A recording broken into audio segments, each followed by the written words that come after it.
Hi guys, আজ ছিল Sunday. আর Sunday ঘুরতে যাব না তা কখনো হয়?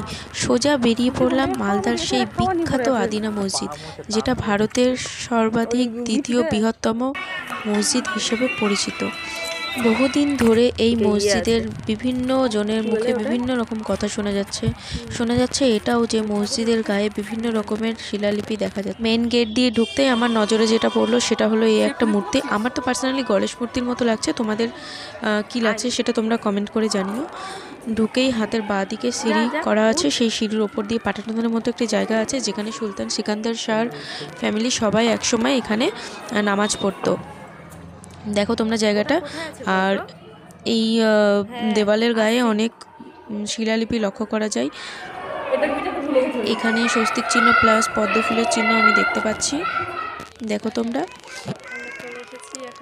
তোমাদেরকে আর একটা কথা বলে রাখি, এই মসজিদটা তৈরি হয়েছিল সুলতান সিকান্দার শাহ 1364 থেকে 1374, প্রায় 10 বছরের ধরে এই মসজিদের নির্মাণ কাজ চলেছিল আর কি।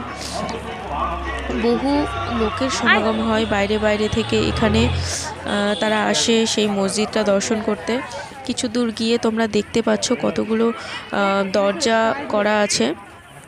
এগুলো আর কি মুর্শিদাবাদের হাজারদুয়ারির মতোই তোমরা বলতে পারো। আর এখানে দেখো অনেকগুলো বসার জায়গা আছে।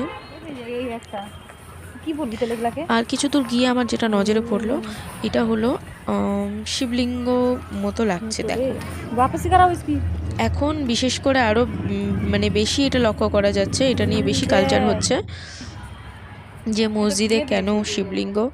তো যাই হোক, কোনো একটা কারণ হবে, সেটা নিয়ে আর বেশি তর্কে যেতে চাইছি না।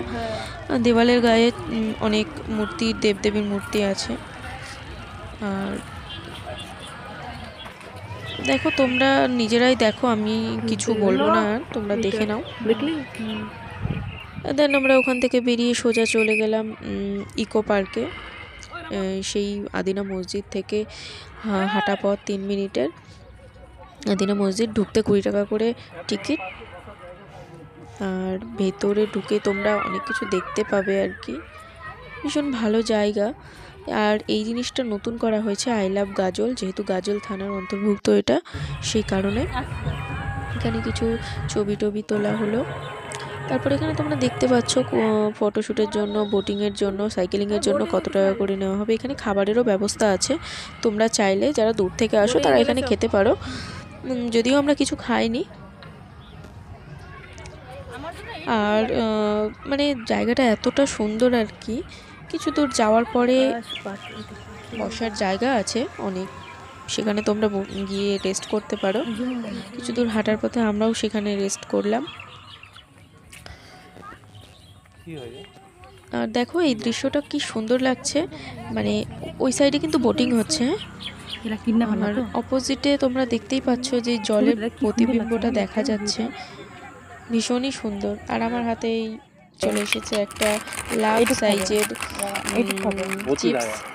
তারপরে আমরা চলে গেলাম সোজা, একটু বাচ্চা হয়ে গিয়েছিলাম তাই আর কি, দেখতেই পাচ্ছ তোমরা। যাই হোক, তোমরা সবাই ভালো থেকো। Thanks for watching, love you guys.